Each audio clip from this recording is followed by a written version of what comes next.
மீது 150க்கும் மேற்பட்ட ஏவுகணைகளை வீசி ஈரான் தாக்குதல். ஹிஸ்புல்லா அமைப்பு தலைவர் கொல்லப்பட்டதற்கு பதிலடி கொடுக்க முயற்சி.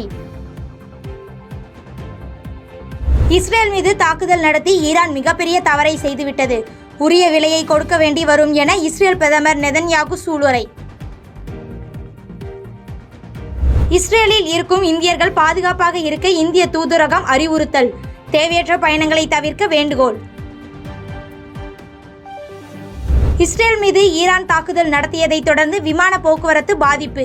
சென்னைக்கு வரவேண்டிய பிரிட்டிஷ் ஏர்வேஸ் விமானம் ரியாத்துக்கு திருப்பப்பட்டது. இஸ்ரேலுக்கு அமெரிக்கா முழு ஆதரவு அளிப்பதாக ஜோ பைடன் உறுதி. ஈரான் ஏவுகணைகளை சுட்டு வீழ்த்திய அமெரிக்க படைகள். ஜம்மு காஷ்மீரில் அமைதியாக முடிந்தது இறுதிக்கட்ட தேர்தல். 3 கட்டங்களிலும் சேர்த்து 63.45% வாக்குகள் பதிவானதாக தகவல். அக்டோபர் 3வது வாரத்தில் வடகிழக்கு பருவமழை தொடங்கும். வானிலை ஆய்வு மைய தென்மண்டல தலைவர் பாலச்சந்திரன் தகவல். நடிகர் ரஜினிகாந்தின் உடல்நிலை குறித்து லதா ரஜினிகாந்திடம் தொலைபேசியில் கேட்டறிந்தார் பிரதமர் நரேந்திர மோடி. பாஜக மாநில தலைவர் அண்ணாமலை எக்ஸ் பதிவு. நடிகர் ரஜினிகாந்த் விரைவில் குணமடைந்து வீடு திரும்ப நடிகர் விஜய் வாழ்த்து. பூர்ண நலத்துடன் இருக்க வேண்டும் என பிரார்த்திப்பதாகவும் எக்ஸ் வலைதளத்தில் பதிவு. தமிழக அமைச்சரவை கூட்டம் வரும் 8ஆம் தேதி நடைபெறும் என அறிவிப்பு. அமைச்சரவை மாற்றி அமைக்கப்பட்ட பிறகு முதல் முறையாக கூடுகிறது. அதிமுக இழந்த 10% வாக்குகளை பெறும் வகையில் செயலாற்ற வேண்டும்.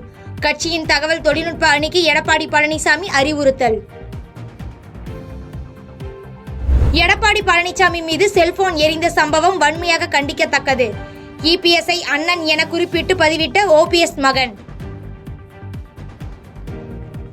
செந்தில் பாலாஜி விவகாரத்தில் திமுகவை விமர்சிக்க பாஜகவுக்கு தகுதி இல்லை. ராமதாசுக்கு திமுக அமைப்பு செயலாளர் RS பாரதி கண்டனம். காஞ்சி ஏகாம்பரேஸ்வரர் கோயிலுக்கு சொந்தமான சோமஸ்கந்தர் சிலை அமெரிக்காவுக்கு கடத்தப்பட்டது கண்டுபிடிப்பு.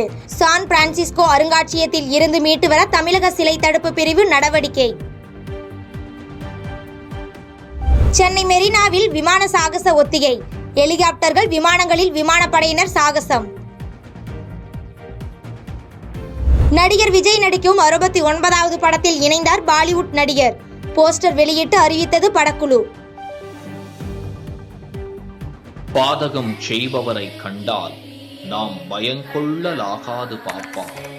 மோதி மிதித்து விடு பாப்பா, அவர் முகத்தில் உமிழ்ந்து விடு பாப்பா.